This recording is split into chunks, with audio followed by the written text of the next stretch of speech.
I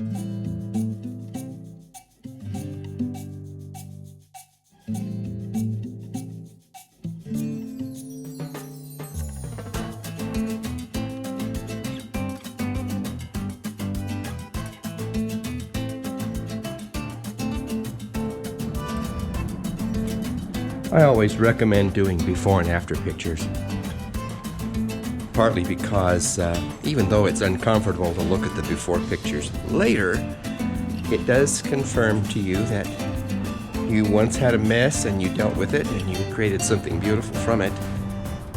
And so that's why I'm doing this, so that someday I can bravely look back and see what a horrible mess this was. But also to explain to my friends along the way what I'm doing. This backyard little patio is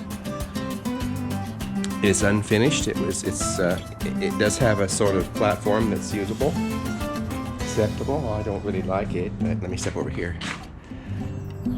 The house goes up. I was going to come out much earlier so that I could avoid the sun, these hot spots that it creates by the sun, but I didn't. The original owner, or earlier owner, started with a little brick pad there, and it of course didn't amount to much. Probably the rest was grass or planted, I don't know. And then they later put in this. I need to do something better with it. First of all, I have painted it a lighter orange. The house is a reddish raspberry kind of red. And this orange color was a nice change. However, I want you to imagine that it's slightly more yellow and that the border at the top is redder.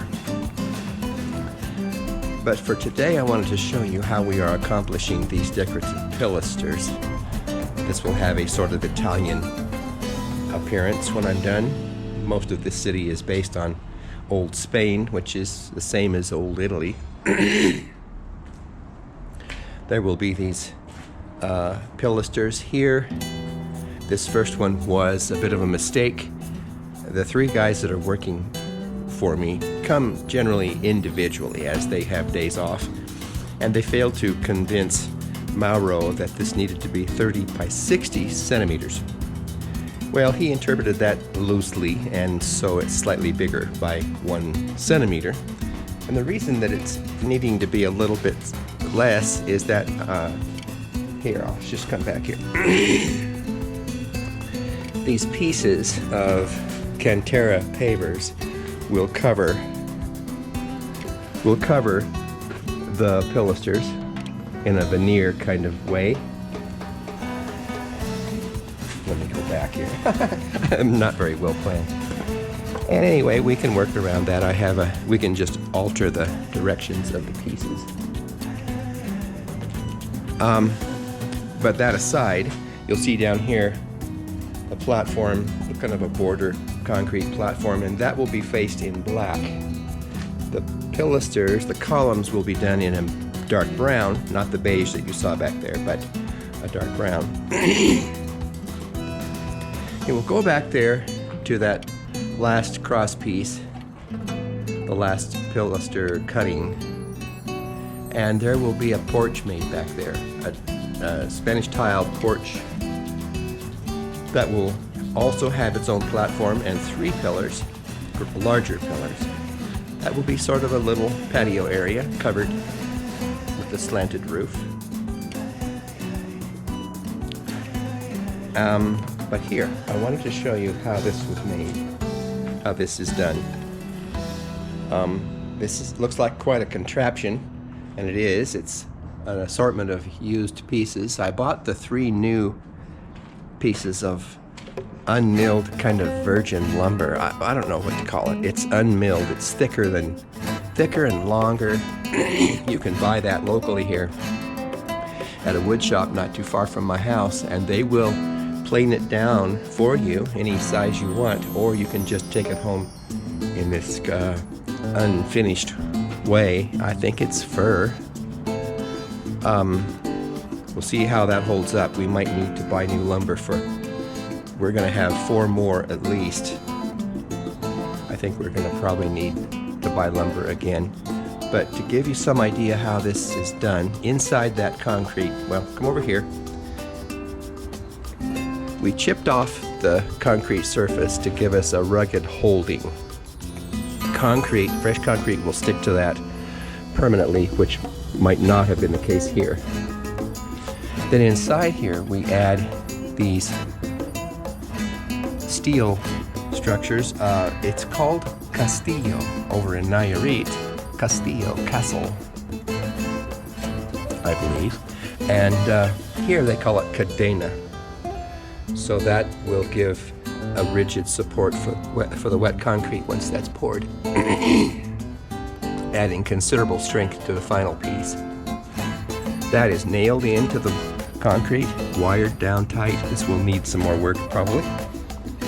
And then over here, they just fashion an assortment of pieces to hold that into place while it dries. This was done yesterday morning. The one beside me here was done 2 days ago, or 3. And so it is. I'll explain more later as this develops.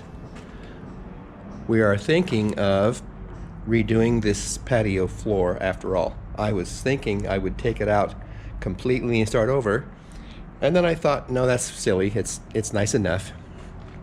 Doesn't have to be perfect. All of this is kind of a workaround. And then I decided a few days ago, let's just try putting a veneer over it. Let's try resurfacing it. And that will probably be the beige piece that I showed you there. There are the colors. The black pieces will be the base over there, and it will also be the decorative pieces above on the pilasters. So black, and the columns will be this darker brown. That is Cantera stone. Cantera stone is excavated from the ground, much like any other stone would, except that this is volcanic. This is a form of lava.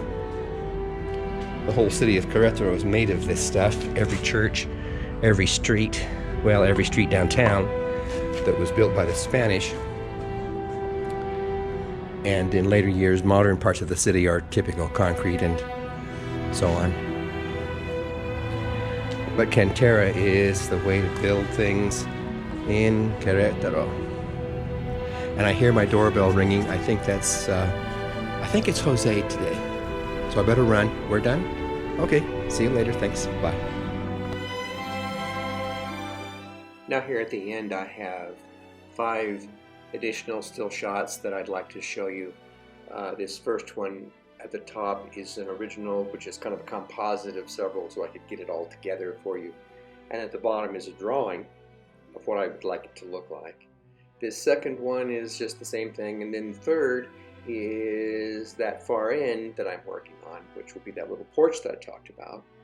In between that and the other side, this L shape will be a garden planting of sorts where the grass used to be. It's a long, narrow thing, and this is just sort of an idea thing I've drawn up. And finally, my idea of what I want it to look like. This is just a sort of a simple sketch using shapes on a photograph. It's nothing fancy, but it's an idea.